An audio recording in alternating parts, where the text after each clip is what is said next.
You know how fast things can change online, right? One day you're a princess, the next you're, well, the complete opposite. Today, we're going to break down the wild online firestorm that blew up over K-pop star Jang Wonyoung's hanbok photos.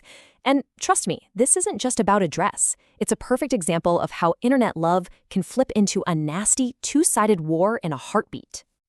So how in the world does a photo shoot that's all about celebrating tradition turn into a full-blown digital battlefield?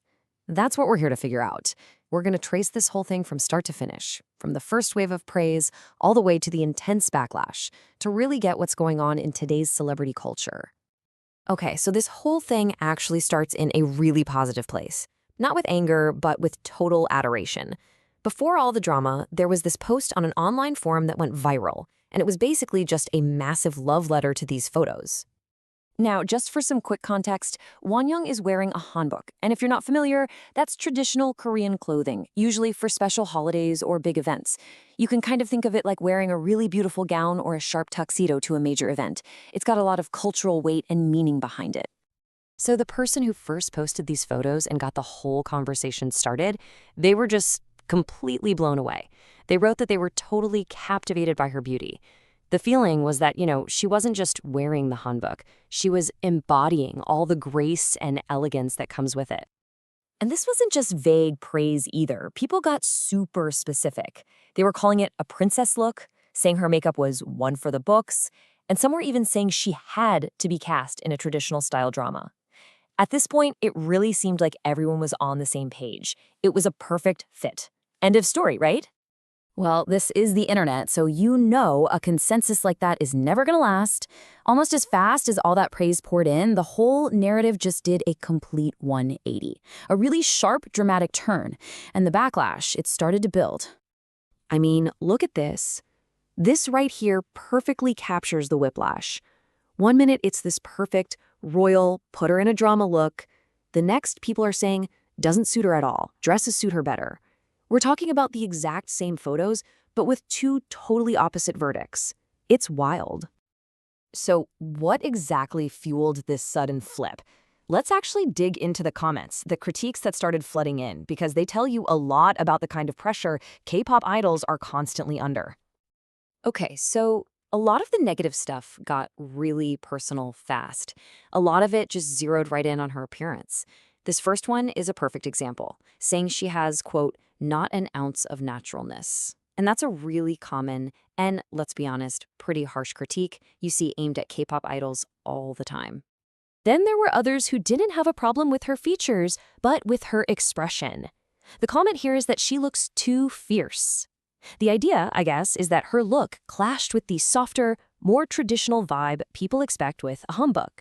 So it's not just a critique of her face, it's an attack on her whole aura in the photos. And then you get the comments that are basically a direct response to all that initial praise. This person calls the whole princess thing overboard and just flat out says she honestly doesn't look good in it at all. And that right there is the internet in a nutshell, isn't it? One person's perfection is someone else's complete flop. Yeah, this idea of a failed concept just kept popping up over and over. This commenter questions her facial expressions and asks, what are you even going to do with that concept?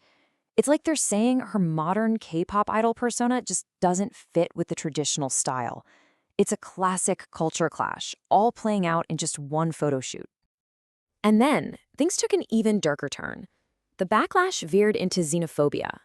This comment, either way, she's still Chinese, brings up old, false rumors about her ethnicity, basically to try and invalidate her wearing a traditional Korean outfit.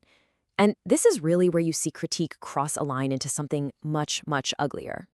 Okay, so it is super important to understand that this whole firestorm didn't just come out of nowhere. It didn't happen in a vacuum. For a celebrity as big as Jang Wonyoung, this level of intense scrutiny is, unfortunately, just part of a bigger pattern.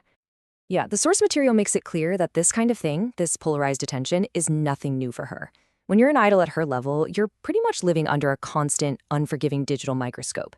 Every single photo, every little clip, gets picked apart. In fact, get this. While this whole hanbok debate was blowing up, she was also going viral for a totally separate, controversial clip that involved V from BTS. It just shows you how a public figure can get caught in the middle of multiple, overlapping online dramas all at the exact same time. So, all of this really brings us to the big question, right? Why? Why such a strong and just deeply divided reaction to a few pictures? What does this whole thing really tell us about the world of online fandom? I mean, when you lay it all out like this, it's like you're looking at two totally different realities happening at the same time. In one reality, she's this elegant princess, a perfect fit for tradition. In the other, she's unnatural and too fierce, an idol who just doesn't belong in the picture. It's really the perfect storm of conflicting expectations. And in the end, this whole story is about so much more than just one celebrity or one outfit, you know?